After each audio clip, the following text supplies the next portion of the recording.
नमस्कार, मैं जितेंद्र चतुर्वेदी। मतांतर में आप लोगों का स्वागत है। अरविंद केजरीवाल कह रहे हैं कि मैं अब राजनीति छोड़ दूंगा। खैर, उनके पास और कोई विकल्प भी नहीं है, क्योंकि जो परिस्थितियां अब बनी हैं उन परिस्थितियों में ऐसा ही होने वाला है। अब आप कहेंगे कि आप गड़बड़ बात कर रहे हैं, परिस्थितियां तो जो है केंद्र सरकार ने बना दी। तो वो केंद्र सरकार ने परिस्थिति नहीं बनाई। असल में केंद्र सरकार ने तो दिल्ली को संवारने की एक कोशिश की है। वो क्या है और क्या वजह है जिसकी वजह से अरविंद केजरीवाल आग बबूला हो गए हैं और कह रहे हैं कि मैं ये करूंगा वो करूंगा। उस पर आने से पहले जो लोग ये तर्क दे रहे हैं कि दरअसल जो दिल्ली में हुआ उसकी वजह से वो इस तरह की बात कर रहे हैं, तो मसला दिल्ली का नहीं है। दिल्ली पर तो मैं आऊंगा ही आऊंगा। पंजाब भी सुन लीजिए। पंजाब में एक पूर्ण राज्य है पंजाब। वहां पर जो सरकार बनी है वो जाहिर तौर पर आम आदमी पार्टी की है, लेकिन अब वो सरकार जब काम करेगी तो वो आम आदमी पार्टी के छाया में काम करेगी या भगवंत मान सिंह की अगुवाई में काम करेगी। ये दो अलग अलग बातें हैं, और ये दो अलग अलग बातें ये बताती हैं कि आने वाले समय में जब अगर कोई पंजाब का मॉडल होता है तो उस मॉडल में बात भगवंत मान की होगी। मुख्यमंत्री वो है, कामकाज उनका है। तो ऐसी स्थिति में जो दिल्ली के मुख्यमंत्री हैं मौजूदा अरविंद केजरीवाल, उनके लिए तो दिक्कत होगी। तो अब राजनीति छोड़ने का ठीकरा वो केंद्र सरकार के ऊपर और भाजपा के ऊपर फोड़ सकते हैं, लेकिन असल मसला तो आम आदमी पार्टी के भीतर ही चल रहा है। बहरहाल, अब ये तो एक बात है ही है। असल बात यह है कि आखिर ये जो आग बबूला हुए पड़े हैं, और जब इन्होंने कल कहा कि अगर आज तय समय पर एमसीडी के चुनाव भाजपा करा दे तो मैं वो हार जाएगी, मैं संन्यास ले लूंगा, ये तमाम चीजें कही। सुनिए कहानी क्या है, अंदर की कहानी क्या चल रही है। क्यों अरविंद केजरीवाल को लग रहा है कि अब उनकी सियासत खत्म हो गई अगर पंजाब को हम अलग कर दे तो। क्योंकि पंजाब में सरकार है और ठीक बात है, उनका अंदरूनी मामला, बाहर वाले मामले में आ जाते हैं। देखिए, केंद्र सरकार ने जो दिल्ली के एमसीडी है वो पहले 3 हिस्सों में रही, और ये 3 हिस्सों को एक कर दिया। दक्षिणी दिल्ली, पूर्वी दिल्ली, उत्तरी दिल्ली, एमसीडी के लिहाज से इनको एक कर दिया। देखिए, ये स्थिति जो है ये ऐसा नहीं है कि ये केंद्र सरकार ने आज किया है। 2012 से पहले एक ही जो है पूरा यूनिफाइड एमसीडी हुआ करता था दिल्ली में। इसे राजनीतिक कारणों से शीला दीक्षित ने 3 भागों में बंटवाया, क्योंकि उस समय शीला दीक्षित जो है आप जानते ही हैं बड़ी कद्दावर नेता हुआ करती थी। तो एमसीडी तब एक हुआ करती थी, उसका एक मेयर हुआ करता था। तो ऐसे में क्या होता था कि एक पैरेलल जो है सेंटर खड़ा हो जाता था। इधर मुख्यमंत्री, भाई दिल्ली का मुख्यमंत्री, और दिल्ली का मेयर, ये बड़ी चीज होती थी। तो दिल्ली का मुख्यमंत्री और दिल्ली का mayor, 2 parallel political force, 2 parallel political centre. जाहिर तौर पर शीला दीक्षित ऐसा नहीं चाहती थी, तो हुआ ये कि इसको तोड़ दिया जाए, और तर्क ये दिया गया कि तोड़ने से जो है ये ज्यादा इफिशिएंट तरीके से काम करेगा, लोगों की सेवाएं ज्यादा बेहतर करेगा। उस समय के जो यूनिफाइड एमसीडी रही, उसको जो कमिश्नर रहे वो उन्होंने तो बाकायदे, अभी मैं पढ़ रहा था नेटवर्क 18 में बाकायदे उनसे बात की है। वो कहते हैं कि वो बहुत गलत निर्णय था इसको 3 भागों में तोड़ना। वो बताते हैं कि इसकी वजह से सबसे पहली चीज तो एमसीडी का खर्चा ही बढ़ गया। बोले सुविधाएं तो छोड़िए, सुविधा तो आप तब दीजिएगा जब आपके पास पैसा रहेगा।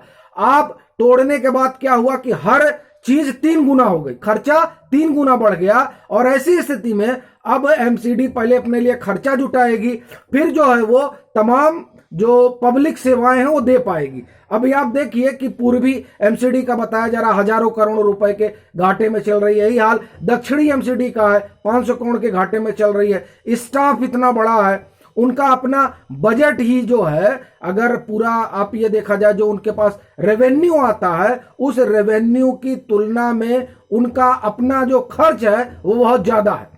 ऐसी स्थिति में सेवा तो छोड़िए, कर्मचारियों का वेतन तक दे पाने की स्थिति में एमसीडी नहीं रहती है। और एमसीडी में जिस तरीके का आंदोलन संघर्ष वेतन को लेकर होता है, वो लोग इस बात से परिचित होंगे जो दिल्ली में रह रहे हैं कि किस तरह की परिस्थितियों से गुजरना पड़ता है जब एमसीडी के कर्मचारी वेतन ना मिलने की वजह से धरने बैठ जाते हैं। अभी आप देखिए आंगनवाड़ी के लोगों का क्या हाल हो रखा है।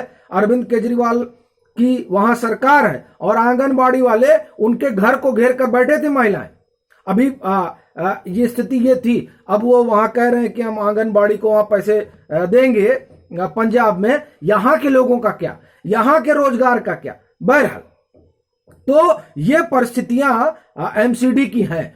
तो एमसीडी को इस वजह से यूनिफाइड कर दिया गया कि जब यूनिफाइड कर दिया जाएगा तो सबसे पहली चीज तो ये जो 3 गुना कर्मचारी वाली स्थिति है वो एकदम कम होगी, सीधे डाउन आएगा। और जो उसका फिर उसको सेंटर से अपना एक जो है अनुदान मिलेगा ही। अभी क्या होता था कि अभी दिल्ली सरकार पर केंद्रित रहती थी और दिल्ली सरकार क्या है कि यहां भाजपा का कब्जा है तो काहे के लिए पैसा दे दें, पैसा दे देंगे तो ये लोग भी काम करा लेंगे। एमसीडी वाले स्कूल भी दिल्ली सरकार के स्कूल की तरह हाई स्टैंडर्ड ना हो जाए और अगर फंड आ जाए तो ऐसा ना हो कि एमसीडी भी उसी तरीके से काम करे जिस तरह से दिल्ली सरकार काम कर रही है। तो इस तरह की जो रसाकस्सी रही वो रसाकस्सी के कारण एमसीडी सुविधाएं तो दे नहीं पाती थी। और फिर कर्मचारियों का वेतन, तो ये तमाम चीजों को देखते हुए यूनिफाइड कर दिया केंद्र सरकार ने। 2012 के पहली वाली स्थिति में चली गई।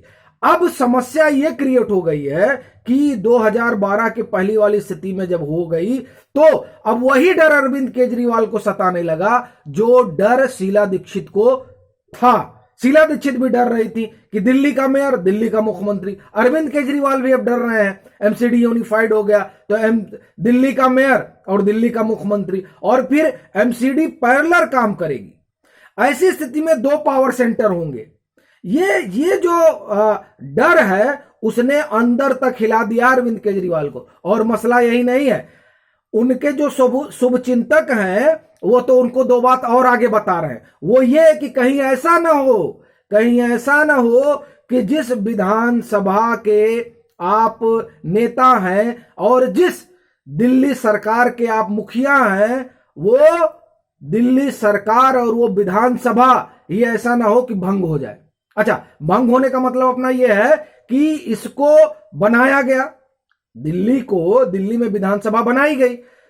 अब ऐसा ना हो कि जैसे एमसीडी को यूनिफाइड कर दिया गया और इसको अब मेयर चलाएंगे, तो वैसे भी जो दुनिया भर में राजधानियां हैं देश की वहां होता यही है कि वहां पर मेयर होते हैं और वो फिर सेंट्रल गवर्नमेंट से कंट्रोल होती है। दिल्ली का भी यही हाल है, बस उसमें ऐड ये कर दिया गया कि यहां विधानसभा है।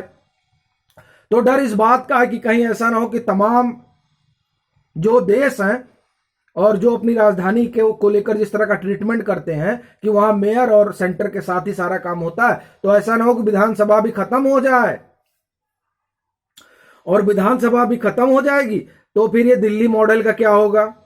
तो उनको डर इस बात का सता रहा है कि एक तो मेयर बना दिए तो अब दिल्ली मॉडल, सीधे सीधे दिल्ली मॉडल पे बात नहीं होगी। अब दिल्ली मॉडल में एमसीडी का भी मॉडल होगा और आम आदमी पार्टी का भी मॉडल होगा। ये जो 2 पैरेलल मॉडल होंगे उसका डर, उस डर से इनकी सियासत खत्म होने का इनको शंका है। एक तो ये, दूसरा अगर विधानसभा खत्म कर दी गई तो क्या होगा, तब इनके दिल्ली मॉडल का क्या होगा। ये 2 पैरेलल चिंताएं जो हैं वो अरविंद केजरीवाल को परेशान कर रखी हैं। और एक बात और, एमसीडी इनको लग रहा है कि इस तरह का बयान देकर जो एमसीडी का चुनाव होगा उसमें हम बड़ी सफलता हासिल कर सकते हैं, और इसी वजह से अब इस तरह के इमोशनल बयान दे रहे हैं। और एक तरह से कहिए जो इनका जो मैं ये कहूंगा कि शुभचिंतक है वो एक बात ये बात कर रहे हैं कि नहीं जो है विधानसभा भी भंग की जा सकती है। लेकिन मुझे लगता है कि विधानसभा, माफ करिए, भंग नहीं, खत्म की जा सकती है। तो मुझे लगता है कि ये तो हाइपरबोल हो रहा है। चूंकि मुझे नहीं लगता कि इस तरह का काम कोई केंद्र सरकार करने जा रही है। जो एमसीडी को यूनिफाइड करने की स्थिति है वो तो जाहिर तौर पर दिखाई दे रही है कि 2012 में जो तत्कालीन कांग्रेस की मुख्यमंत्री ने, या मैं कहूं दिल्ली सरकार की मुख्यमंत्री ने और कांग्रेस के साथ मिलकर यह निर्णय लिया कि नहीं, इसको आप यूनिफाइड है तो इसको आप तोड़ दीजिए। तो जाहिर तौर पर उनका अपनी राजनीति थी, बचाने की राजनीति मेरी बची रहे, लेकिन इससे दिल्ली के लोगों को नुकसान हुआ और उस तरह की दुश्वारियों का सामना आगे ना करना पड़े, इसलिए एक ये निर्णय है। लेकिन अगर राजनीतिक तौर पर है तो उसमें कोई हर्ज तो नहीं है, मेयर तो होना चाहिए। और जिस तरीके का मॉडल बनाया जा रहा है उस मॉडल में अगर एक एमसीडी भी मॉडल हो तो उसमें हर्ज क्या है। अभी के लिए फिलहाल इतना ही। अगर आप मतांतर से नहीं जुड़े हैं तो जुड़िए, और ये जो प्रकरण दिल्ली में चल रहा है इसको आप किस तरीके से देखते हैं उस पर अपने सुझाव भी साझा कीजिए।